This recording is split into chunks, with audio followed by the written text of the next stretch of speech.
Due to some previous roster decisions, the Raptors really eliminated themselves from being players in the buyout market, and I do really think that has been a mistake because there was a player that, quite frankly, in my opinion, was perfect for them sitting right there and has gone somewhere else now, which is what we are going to talk about today. What's up, everybody? It is JJ Buckets. Usual drill before we get into things here, just make sure you're leaving a like on the video. It helps myself and the algorithm out a lot, so thank you every time that you folks do it. Subscribe to the channel if you're new here and you enjoy what you watch today. Plus, if you plan on doing any responsible sports betting in the near future, just make sure to check out my link in the description below for today's sponsor. Also, quick little bit of housekeeping. No video next week. I'm going on vacation. I'm not taking this camera with me, so yeah, it is what it is on that one. Anyways, let's hop into the video. So on February 11th, I believe it was, or somewhere around that time, the Raptors guaranteed Joe Wieskamp, I forget the pronunciation if I'm being honest with you, but they guaranteed his contract for, I believe it was 2 years.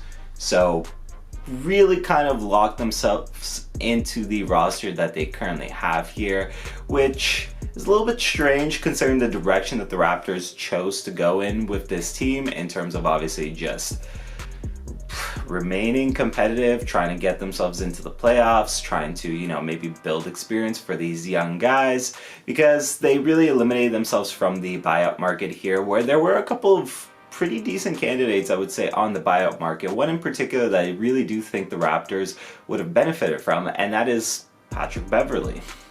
Now, I know Patrick Beverly is a slightly divisive figure, I would say, around the league in terms of like his personality, but I really do think Patrick Beverly is one of those guys that you absolutely love having on your team, and there's a lot of things that I really do think he could have brought to the Raptors that would have been extremely beneficial for this team moving forward, both in this season and should they decide to, lock him down on this team for the foreseeable future, which, yeah, that's a conversation for another day, but at least for this season, I think he really would have been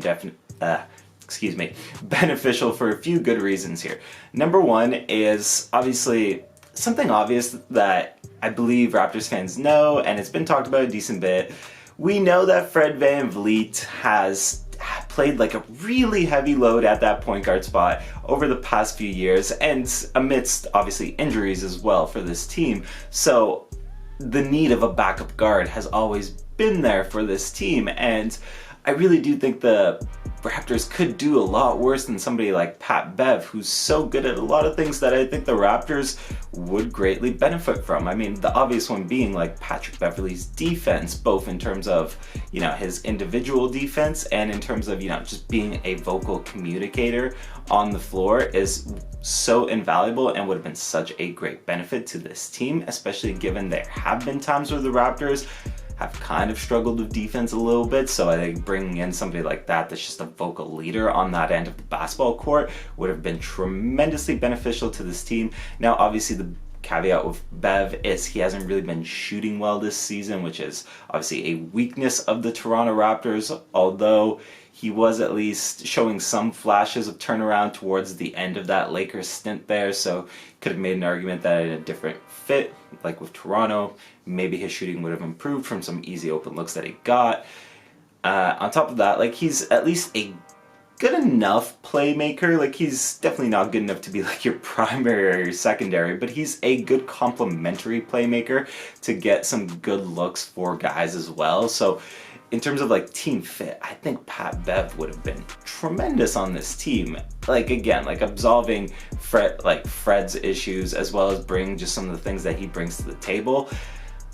It would have been great. But I think the big thing here, on top of what he brings on the court, is just, this is kind of an on the court aspect as well, but just in the locker room and on the basketball court, I really do think a guy like Patrick Beverly, his energy is infectious, right?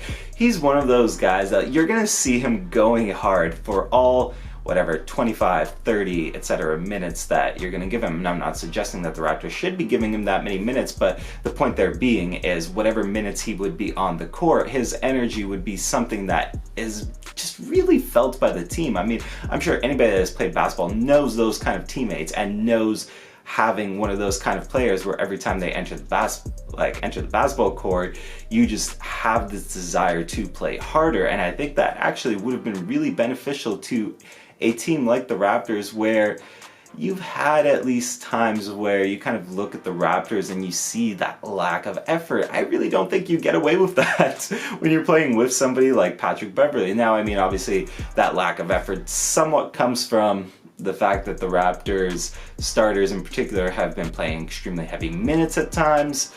But, you know, with a guy like that, you have somebody that can at least motivate them to go a little bit harder. And quite frankly, going back to, you know, some of the beginning points here, like in terms of minutes distribution, having a guy like Patrick Beverly in your rotation as well gives you an opportunity to, you know, offload some heavier minutes from your starters. So it really would have been I don't want to go this far, but what I was going to say, it would have been a hand-in-glove fit. It would have been a really good fit for Toronto here, for a team that they've picked the direction that they have and they want to try and compete this year. Obviously not for a championship or anything, because I don't think this team is that good, but at least compete in terms of getting to the dance, so to speak, and, you know, putting their young guys in a position to get those reps, stuff like that. Having a guy like Patrick Beverly on this team, I think, really would have been invaluable to the entire cause and the entire course of what you're trying to do here for the Raptors season. And it is unfortunate that due to the way the kind of roster was set up and some of the decisions you made with contracts, not that I'm, you know, taking a shot here at Joe or anything like that, don't get me wrong, but just due to that positioning, they really weren't in a position to be buyers on the buyout market, and they let a guy pass them by that would have been really good for the team. That's pretty much it. That's pretty much my thoughts here, yeah. What do you folks think? Obviously, I've been talking for a lot and kind of just been going from the hip on this one, so let me know what your thoughts are on the Raptors' lack of, I guess, initiative or maybe foresight, if you want to go that far, in terms of positioning themselves for the buyout market, given the fact that they chose the direction to be competitive. Drop it down in the comments below. Do you not think Patrick Beverly would have been that good of a fit on Toronto, as I'm suggesting that he may have been? If you think that too, also drop it in the comments. Hell, whatever thoughts you got, just drop it in the comments. Yeah, that's it's been me today, so just reiterating the usual drill from the beginning of the video. If you like this video, if you're still watching, you like this video, so hit that like button. It takes a second, and genuinely, like I say it all the time, but it does make a massive difference, so do hit that button. Do hit subscribe if you're new here and you enjoyed the content that you watched. And yeah, that's been me. It's been JJ Buckets. It's been a real one, and I will see everybody next time.